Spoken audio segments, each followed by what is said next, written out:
Hello guys, and Happy New Year! Happy New Krazy? Year! Yeah, Welcome it's back. 2014.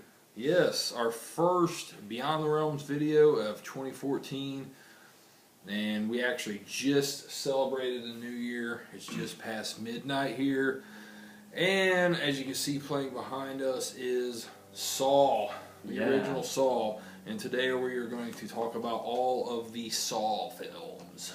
Yeah, the retrospective. Yes, a little Saw retrospective, which will break up into a couple different videos. So how you doing, Krazy? Doing good, awesome. Man? Been having a great time tonight. Yeah, awesome time. And tonight we are going to try some Heavy Seas Brewing Company once again, which brought us Holy Sheet from last year stuff. During the Horrors Days Ball. of the Dead. Yeah, Beyond the Horrors Ball. Yeah, for Days of the Dead. This is the Greater Pumpkin. I love pumpkin. I'm going to give this a shot. Heavy Seas Beers makes some good stuff. They really do, man. I mean, Holy Sheet was awesome. That was good. We wanted to get some more Dragon's Milk tonight, but they were out. Sold out, unfortunately, and that's my favorite. They were picked clean, man, and that usually doesn't happen with that store. Wow. So, yeah, Krazy, you have actually seen every Saw film in the theater, correct? Yeah, I have, and it's been quite an experience watching all those in theaters. Yeah, I have seen two through 5, and after 5 I pretty much was like, I don't know, fuck this series, pretty much. But what brought this about is, I went back and I rewatched the Saw franchise recently, and I just figured it'd be a good idea to go ahead and do a retrospective now about it, and you wanted to join me on this because you've always been a huge fan of the series. Yeah, always. And honestly, I'll just go ahead and say, from rewatching this series, this time it really gave me a whole new respect for the series, which we'll get to. But first, we're going to get to some brew here. Yeah. Let's try some Greater Pumpkin, Krazy. Awesome. Cheers, my brother.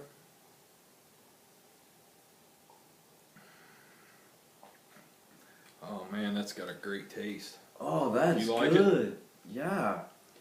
It's not too. I don't like the stout stuff myself. This isn't really stout. It just has a really good smooth flavor to it. 10% alcohol. Wow, that's good.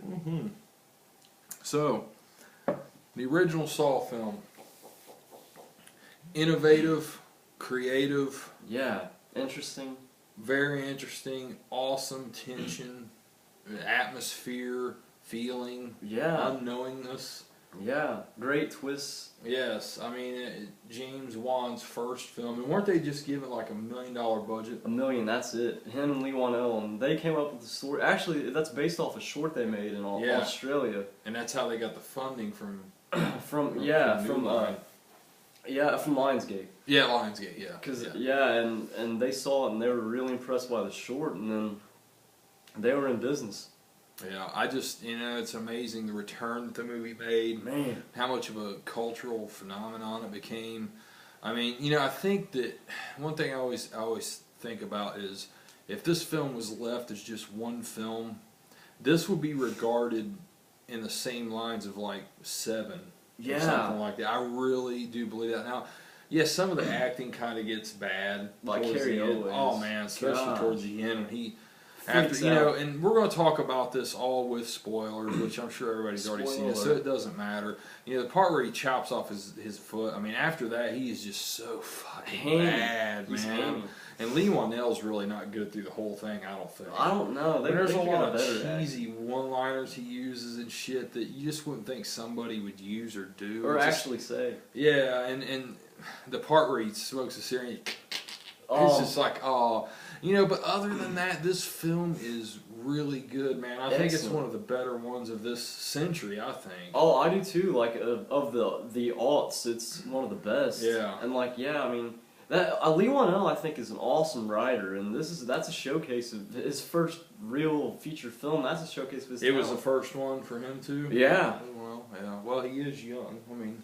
and what a way to start out. And what people say is, like, what I disagree with is it's super bloody, and it's not.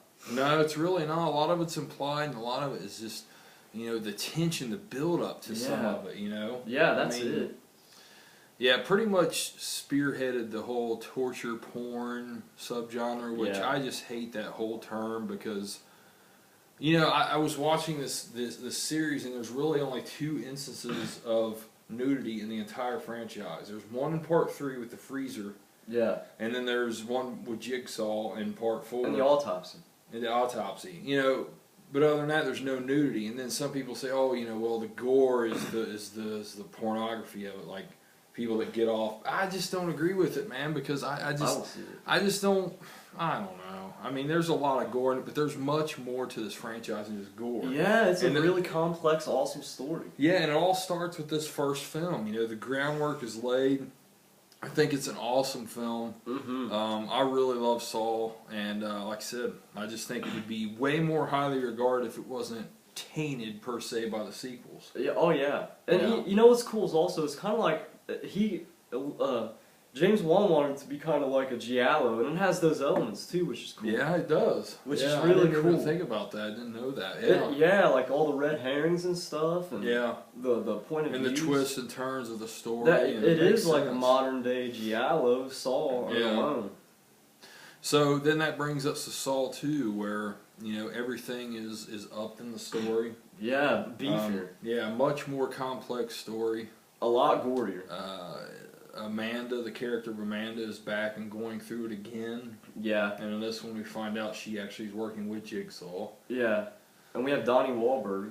Yeah. As the star. And I didn't mind him either, you know, and the whole story with that and how that works out, you know, I love part 2, man. I really like part 2. I do too. Part 2 is really good. Yeah, I think it's a worthy follow-up to part 1 myself. Oh, absolutely. I agree with that. And then the kills are awful. I mean, in a fun way. Yeah, yeah. I mean, definitely crazy. I mean, the one where the guy looks through the door and bam, blows his eye off. Man, it falling in with And the Venus flytrap. That's amazing. Yeah. I always love that. We tried that one on at Horror Hound 2007. We did. Yeah, we actually got an actual trap that closes on that guy. That's at the very beginning, isn't it? Yeah, the very first thing. Yeah, we actually got our pictures taken in that trap. That was awesome. That was cool. Screen use trap too. That was cool. But yeah, I mean, Saw 2 is just I think it's a really good follow up. Yeah, I do too. I spoiled it for myself though by I read about Amanda. Like, so, did you really? And that's what I did it with most of them though, didn't you? No, that was the only one I said I would. So, but like, and I kind of didn't like that angle of her being the apprentice, and I also thought it was really predictable myself, just because she's in a second one, you know. Yeah. She survived the trap. I mean, I thought I really could see it coming. Yeah, it doesn't really make a whole lot of sense when you see it. Like, okay, why is this bitch in here again? Again. Pretty obvious, huh? Oh, she's in with it. Yeah. It is pretty obvious, though. Yeah. That's not a bad thing, but it's just like it was a little too predictable for my taste, and I like that one, but it's not my favorite. Yeah. And which that was in Saw 2, and that brings us to Saw 3.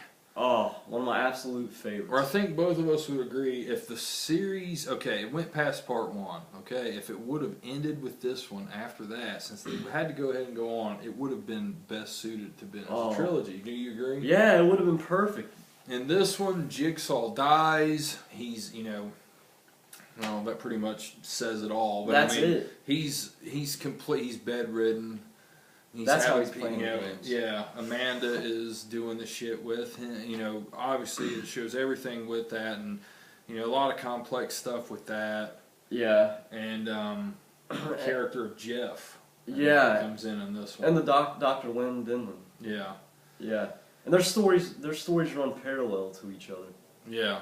And it's, I mean, I really like this one, you know. I mean, once again, you know, the traps and all that is amplified and driven up. And, man, the whole, the pigs being chopped up, man, and the fucking just juice. It's repulsive. Oh, my God, it's so disgusting. Oh. I love it, though, because it's so just fucking just nasty. Yeah. Yeah. Yeah, and that's, yeah. No, I like this one, too, because... and Darren Lynn Bousman, the director, said this too. Is like that's the most. I think, and I agree. That's the most emotional entry in the entire franchise. I'd say. Yeah. It really is. Yeah. It's very emotional and character driven. Yeah. It really is, man. It really is. And like the twists and turns in the story just continue, which that becomes a big thing with Saw. And you start to see it. Well, it's there in part 1, but you start to see it in 2, and in 3 it really gets amplified. It just keeps getting beefier. And they were going to stop with this one, weren't they? Originally, they were going to stop, but then it was such a hit that they were like, you know what, fuck it. They went ahead and greenlit a part 4, which brings us to Part 4. Part 4. And in this one, Jigsaw's dead. And this is really where they pretty much shot themselves in the foot. Yeah. By killing off Jigsaw in this one. Because Tobin Bell was the best part of this, one of the best parts of the franchise. Yeah, I mean, without a doubt, man. I mean, and in this one, you know, you get the character of Hoffman. Yeah, which what you're introduced to. He's revealed towards the end. Yeah, right? The very end. Yeah. And Rig is the guy going through the traps. Yeah. I mean, has to make the decisions. And it all has to do with Donnie Wahlberg's character, about how he's always got to save somebody. Yeah. And I mean, this one to me, man, just got so complex. Like, I think they just tried to make the story so crazy in this. It became so convoluted, and I mean, you almost needed like to take notes of all the characters, all the situations. Like I think they overdid it in this. It got confusing. It really did, man. I mean, even, you know, seeing this a second time, I was just like, holy shit. It's just really still confused. I think I may have seen this one other time, but I know it's no more than 3 times I've seen this one. But I really like that one, even as complex as it is. I enjoy that one, even after Part 3, which is one of my favorites. But it's just I didn't even get what happened at the end after the first showing. I was like, what happened? I had to ask a friend because I was kind of lost. And it is obvious, but it's still, I mean, there's a lot going on. Everybody pretty much is supposed to die, I think. You know, I mean, it seems like. I mean, except Hoffman. And Hoffman's in on it. This is where we really see that he's in on it. Yeah, and he's one of the weaker links of the entire franchise. He is, but you know, at the same time, I like how they tied him in with the story. I agree, though. He is a weaker killer in this film, but I like how they tied him into the story. Like, being the flashback. This is where the flashbacks just start, and it just continues on all the time on past this. Yeah. And that's what a lot of people came to hate. I think, you know, once again, they shot themselves in the foot by killing off Jigsaw. I think that really hurt the franchise. It did. Because they had to go back and keep showing him because he's such a strong part. Yeah, I mean, just constantly. They had to constantly tie it into the past. It never moved forward after Part 3. No. You know, and it's because they didn't intend on doing more, but of course they had to milk that cash cow. They had to keep it going. And plus, they're made for so cheap, and they made so much more back. Yeah, the first one, $1 million. Then I think they did $3 million. But I think the tops, they got up to a point where they did $10 million for all of them, except the last one was $17 million. That was mainly because of the 3D. But I mean, shit, the return that they got was just incredible. Oh yeah, so many, hundreds of millions. Yeah. So, I mean, I don't mind this one, but it's definitely not one of my favorites just because it's so, I mean, you have to constantly watch and think and look back, and even when they're showing these flashbacks, you have to think of something else. It's just like, it becomes very tedious of just, it's like, you feel like you're in school instead of watching a movie. It's not, to me, it's just not an enjoyable film. It's not the worst one.